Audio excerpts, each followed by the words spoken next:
આજે આપણે બજાર કરતાં પણ એકદમ સરસ ક્રીમી મેંગો આઈસ્ક્રીમ ઘરે બનાવીશું અને આ આઈસ્ક્રીમ બનાવવા માટે ફક્ત આપણે 3 જ વસ્તુનો ઉપયોગ કરવાનો છે. તો સૌથી પહેલાં તો આના માટે પાકી કેરી લેવાની. અહીંયા મેં અલ્ફાન્સો કેરી લીધી છે. તમે જ્યાં રહેતા હોય ત્યાં જે પણ સારી કેરી મળતી હોય એ લઈ શકો છો. કેરીને પાણીથી સરસ રીતે ધોઈ લેવાની છે અને પછી આ રીતે એના ટુકડા કરી દેવાના. હવે પાણી નાખ્યા વગર મિક્સરમાં આનો પલ્પ બનાવી દેવાનો છે. પછી એક વાટકામાં 200 ગ્રામ ફ્રેશ ક્રીમ લેવાનું. ક્રીમ એકદમ સરસ ઠંડુ કરીને યુઝ કરવાનું છે. આની સાથે જ આપણે 150થી 200 ગ્રામ જેટલું કન્ડેન્સ મિલ્ક એડ કરવાનું. કન્ડેન્સ મિલ્કની ક્વોન્ટિટી તમે જે કેરી ઉપયોગમાં લીધી હોય એ કેવી મીઠી છે એના ઉપર ડિપેન્ડ રહેશે. બંને વસ્તુને આપણે સરસ રીતે whip કરી દેવાની છે.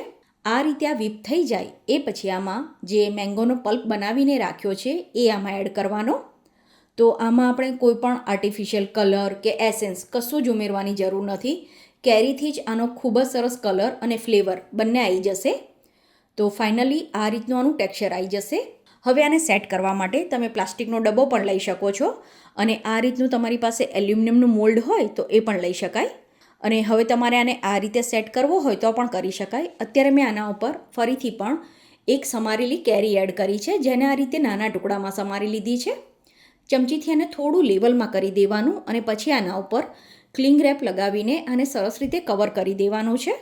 તો આને 8થી 10 કલાક માટે કે આખી રાત માટે ફ્રીઝરમાં સેટ થવા માટે મૂકવાનો. હવે આઈસ્ક્રીમ સરસ રીતે સેટ થઈ ગયો છે. તો તમે પણ આ રીતે આ મેંગો આઈસ્ક્રીમ બનાવીને જરૂર ટ્રાય કરજો. અને હા, વિડીયો પસંદ આવ્યો હોય તો વિડીયોને લાઇક કરીને ચેનલને સબસ્ક્રાઈબ કરવાનું ના ભૂલતા.